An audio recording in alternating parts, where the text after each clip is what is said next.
The physical locations are incredibly important for Game of Thrones. The characters are defined by the worlds in which they come. We all do love to go to Iceland. It's just beautiful. It's beautiful. Every day that sun comes up, it's a new gift to us, really. No matter how much visual effects may play a part in this, when you have a real location, then what you can imagine becomes more real. So the trick is working out where these playgrounds are going to be.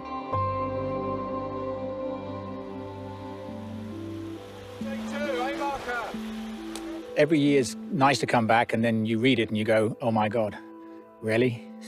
It just gives it a sense of reality, you know? To get that journey, that sense of them trekking across this landscape, we need to come to a landscape like it. We can't paint it in or film it in Belfast. The joy of my job is we get to come to these locations that are just, it's extraordinary. As wonderful as Belfast is, you can't get the spectacular sweep of locations and vistas you get in Iceland and Belfast. You can't get the warm light, the different terrain, and the vegetation that you get in Spain. Spain, I'm everywhere, and it's amazing. Just, it's glorious. It kind of takes your breath away. You never feel like you're in a green screen world when you shoot. You never do. You're always at a real location.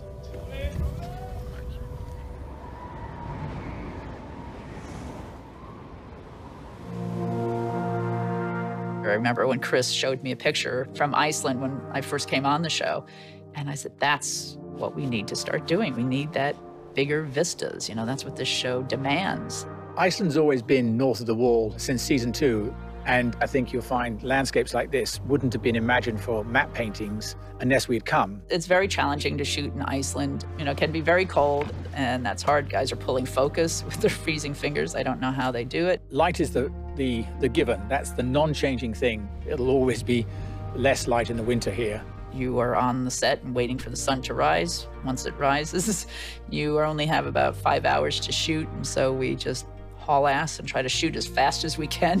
There's something magical about turning up to set, and then the light appears and you see what you're shooting in. This is going to make the episode what it is. It's incredible, and I think to give North that kind of wild quality, Iceland is the only place to be.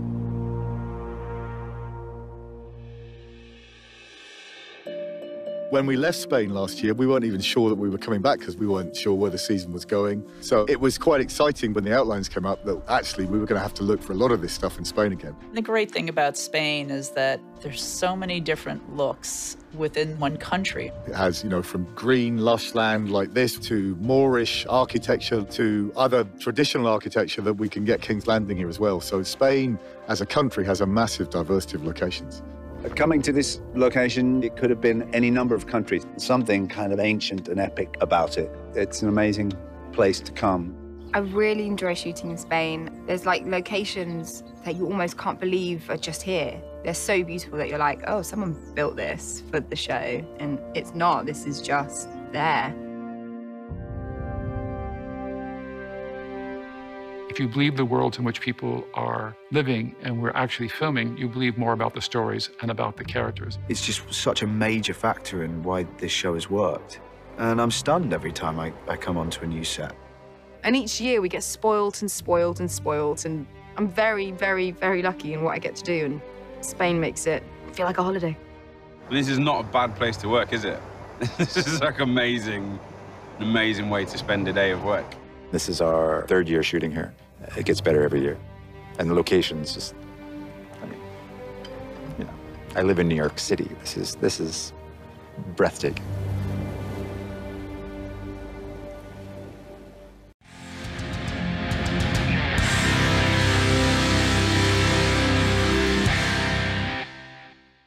Hi guys, it's Fentony. HBO has released another behind the scenes video, and if you know me, you know I love all the stuff that goes on behind the scenes. I love seeing all the stuff that goes into filming Game of Thrones, and it's great to hear all the cast talk about their experiences. This video will feature some spoilers, so just be careful for that.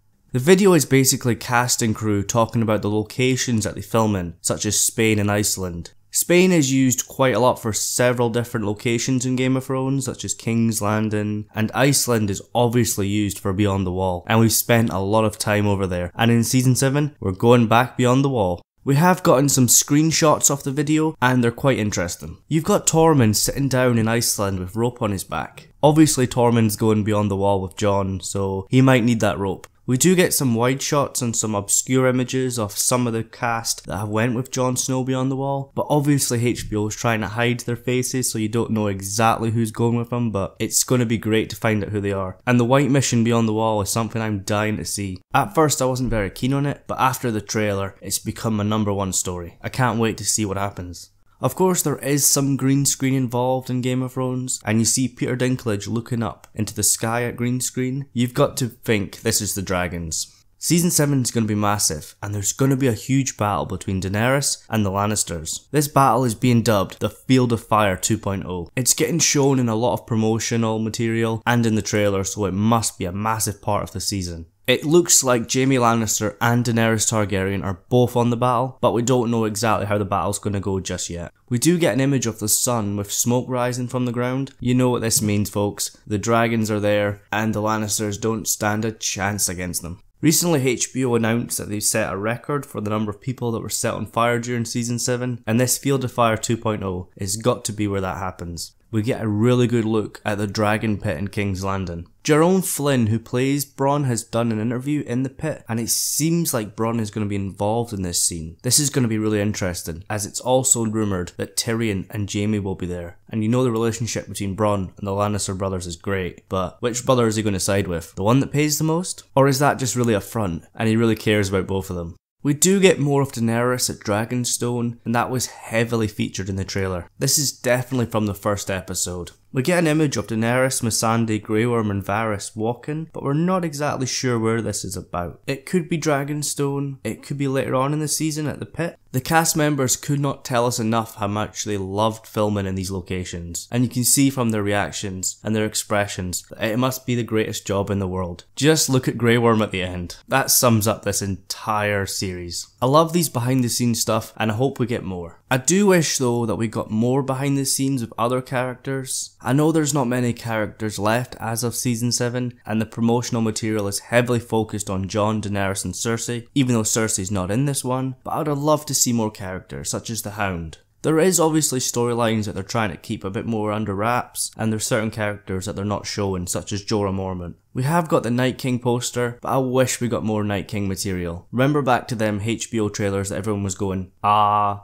wish we got the Night King doing that. That would be hilarious and would make for a great thumbnail. So which location and storyline are you most interested in seeing in Season 7? For me, it's definitely going beyond the wall with Jon again. We think 12 people go beyond the wall, but 12 people ain't coming back. So leave all your thoughts down in the comments below, and if you liked this video, I would appreciate it if you guys could leave a like on this video, as it really helps me out, and then subscribe to the channel to keep up to date with all my videos. Thank you so much for watching, and I'll see you guys in the next one. I'm just going to add this to the end of the video, as I'm not going to make a video on its own, but this is so important. Each episode for Season 7 has now got a runtime, and it's glorious. They're not all mega episodes like we thought at first, but some of the episodes are pretty long. Let's have a look at them. Episode 1, 59 minutes. Episode 2, 59. Episode 3, 63. Episode 4, 50. Episode 5, 59. Episode 6, 71 minutes. And Episode 7, 81 minutes. These last two episodes are massive. The Winds of Winter was 68 minutes long, and that's the longest episode we've had before Season 7.